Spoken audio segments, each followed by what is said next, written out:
I was saying in one of my previous videos how nice of a campus Beloit College campus is. I used to live very near there.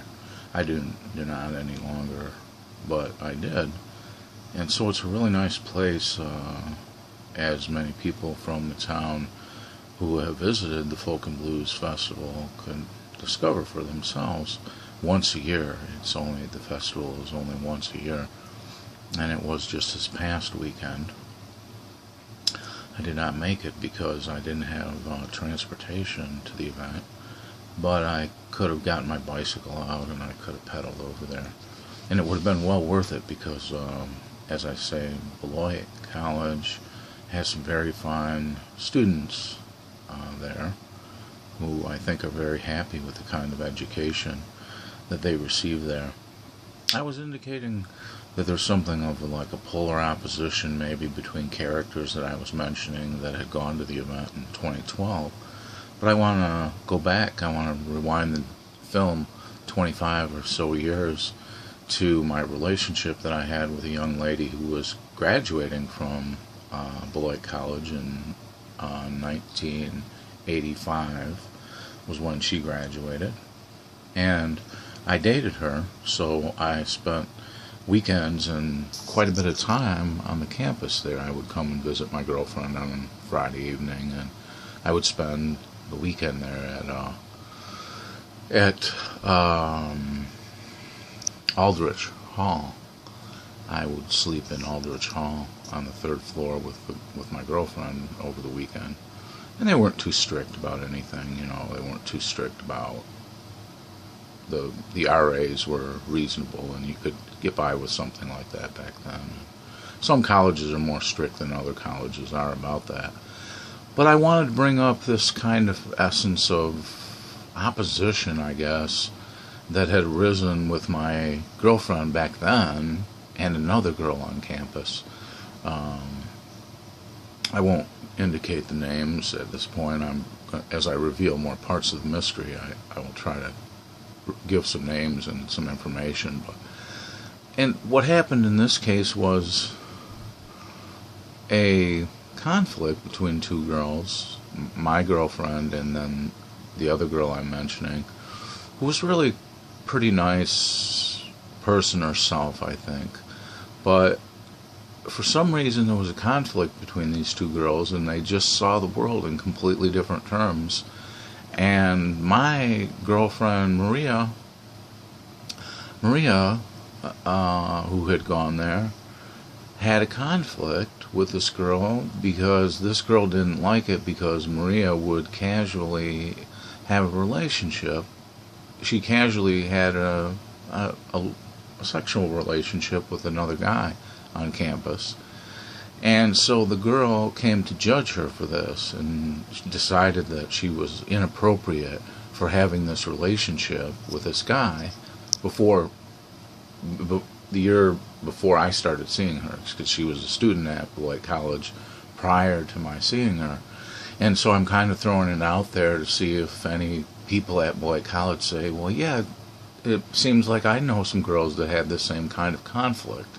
And it's kind of provoking the question of, like, what is it that causes like these different types of characters sometimes to be in opposition. I suggested that there might be a polar opposition between the two girls that I had mentioned at 2012, and that they might see the world in very different terms, which does not at all mean that there would be conflict between them.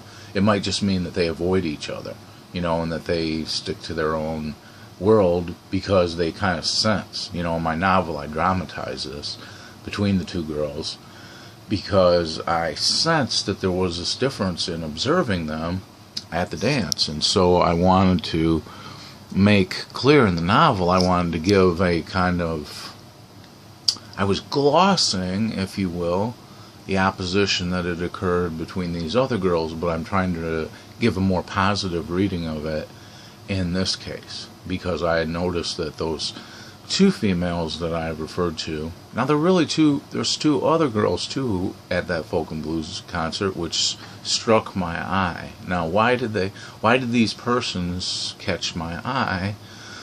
Well, in one case, I could see there was really only one couple at the dance where the two got so romantically attracted. One was a very lean-looking, blonde-haired girl who looked German. You know, she looked like she had some German in her character. But she's a very nice dancer, and she was dancing with another guy who had blonde hair as well. And they ended up kissing each other for a very long time, probably on that Friday night of Folk and Blues 2012. And so I wonder, like, what kinds of attractions and repulsions people experience, like in any graduating class at any college.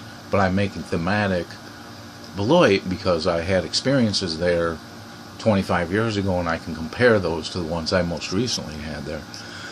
But these two ended up kissing on the dance floor, and I believe they were the only ones that got really, like, heavily into petting during the show, you know, and they really displayed. I mean, that girl was an excellent kisser. If that guy didn't keep dating that girl like he should have, because he found a girl who really liked him, and I could tell, you know, that they were not faking.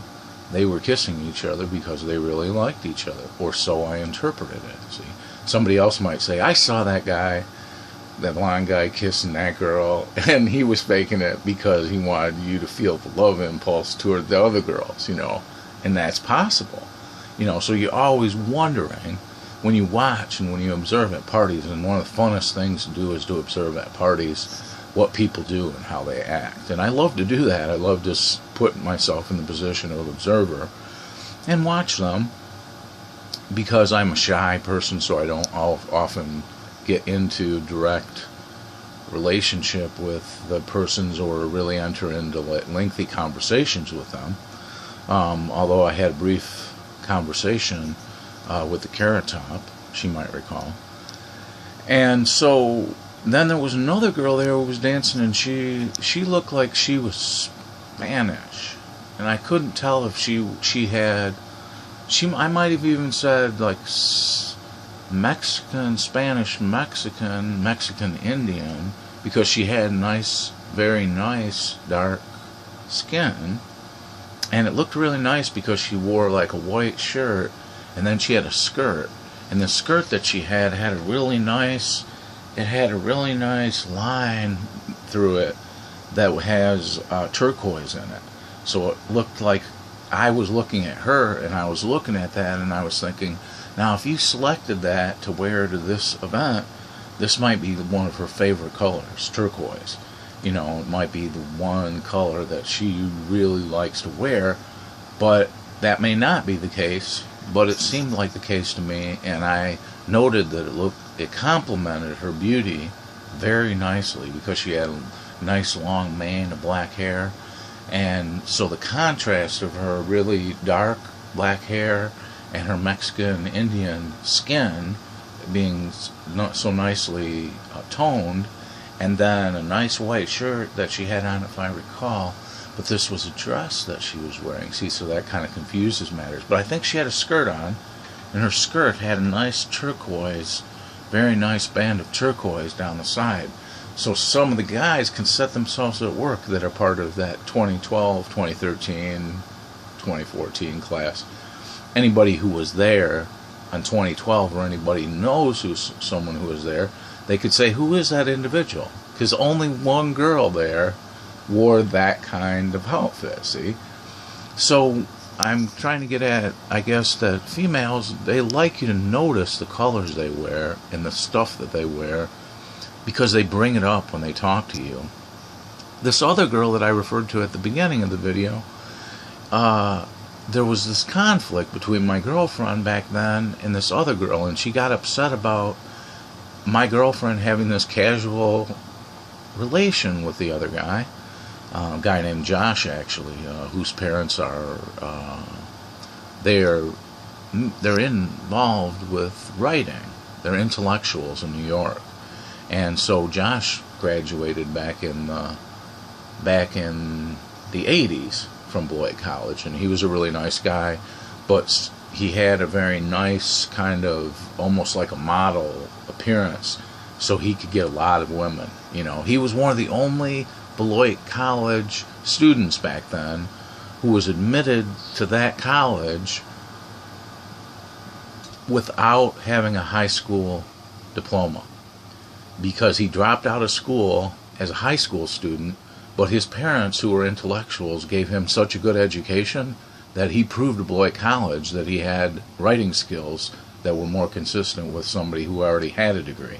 So they let him in at Beloit College without a high school diploma, and he was one of the only guys in that class back then that graduated in '85 who had got that. So, and whose name is Josh. So somebody might say, well, you know, I could track that, I could figure that guy out. There was another guy that roomed next in Aldrich Hall next to Maria, I don't want to say her last name, Maria, but next to her was a guy named Peter, and he was a mathematician, you know, and so he would have an afternoon and he'd come home with a math test, and he'd have maybe 20 questions on his math test. And so we would know, Maria and I would know that, you know, he's gonna actually have some weed, and he's gonna get the weed just rolling out of his room like Jeff Spicoli in Fast Times at Ridgemont High back then. It's just gonna roll out of his room, but he's actually in there doing math. See, most people are like, wow, that's weird, but that guy would get totally high, and he would work on these like math classes that you can't even imagine what the problems were. Like they were physics math, like high physics math, you know, and so he'd work like a dog for 10 or 12 hours doing his math exam, and he'd get really high doing it, and he'd come out periodically and say things.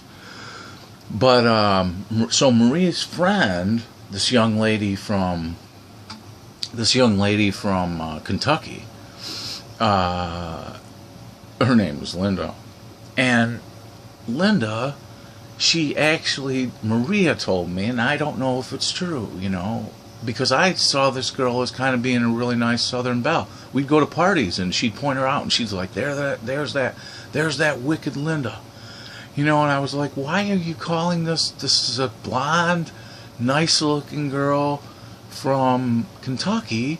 She looks like a nice Southern belle, as the debutante looks to me.